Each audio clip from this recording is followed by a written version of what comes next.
আহ উফ please madam আমাকে আর মারবেন না, ব্যথা পাচ্ছি খুব। ও আচ্ছা, ব্যথা পাচ্ছ খুব। ব্যথা পাওয়ার জন্যই তো মারতেছি তোমাকে। আরো প্রিয়ার সাথে ঘোরাঘুরি করবে নাকি? না ম্যাডাম, আর কোনো মেয়ের সাথে ঘোরাঘুরি করব না, প্লিজ আর মারবেন না।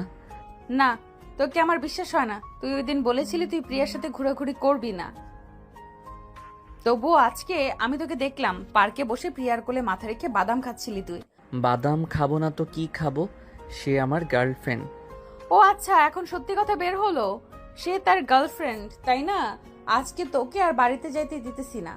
সারা দিন সারা রাত এখানে কান ধরে দাঁড়িয়ে থাকবি। প্লিজ ম্যাডাম এমন করবেন না। এমন করলে প্রিয়া আমার জন্য অনেক চিন্তা করবে। আমি তাকে বলেছি যে রাতে ফোন দিব তাকে। ফোন দিলে দিবি, সমস্যা কি? আমার সামনেই ফোন দিবি, আমিও দেখি তুই কি কথা বলিস। যা পড়া দিয়েছিলাম দাঁড়িয়ে দাঁড়িয়ে শিখে, এরপর আমাকে পড়া দিবে। আমি বসলাম চেয়ারে। প্লিজ ম্যাডাম একটু বসে পড়ি, হাত পা অনেক ব্যথা হয়ে গেছে। সেই কখন থেকে দাঁড়া করিয়ে রেখেছেন আমাকে। যত অন্যায় করেছিস, যেহেতু অন্যায় করেছিস সেহেতু দাঁড়িয়ে দাঁড়িয়ে পড়তে থাক। তবে একটা কাজ যদি করতে পারিস তাহলে তোকে বসাতে পারি। কি কাজ করতে হবে বলেন, আমি এখনই করে দিতেছি।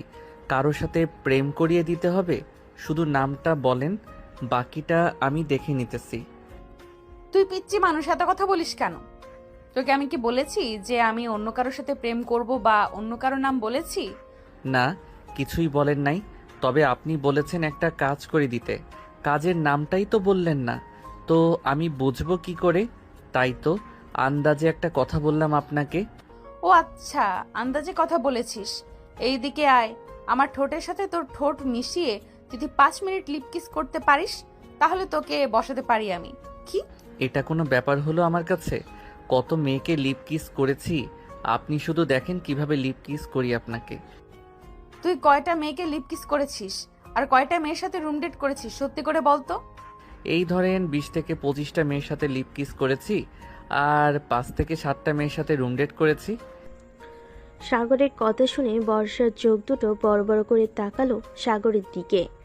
এদিকে সাগর সাধারণভাবে দাঁড়িয়ে আছে বর্ষার সামনে। বর্ষা আবারও সাগরকে বলতে লাগলো, শোন, তুই যেহেতু 20 থেকে 25 জনের সাথে লিপ কিস করেছিস সেহেতু তোকে একটা চান্স দেই। যদি এটা করে আমাকে খুশি করতে পারিস তাহলে তোকে আর কোনো দিন আমি মারবো না। তুই বাহিরে যা, খুশি করতে পারিস। তোকে আমি কোনো কিছুই করব না। কি করতে হবে বলেন? বর্ষা কিছুক্ষণ ভেবে চিনতে বলতে লাগলো, এখন তুই আমার ড্রেস নিজে খুলবি।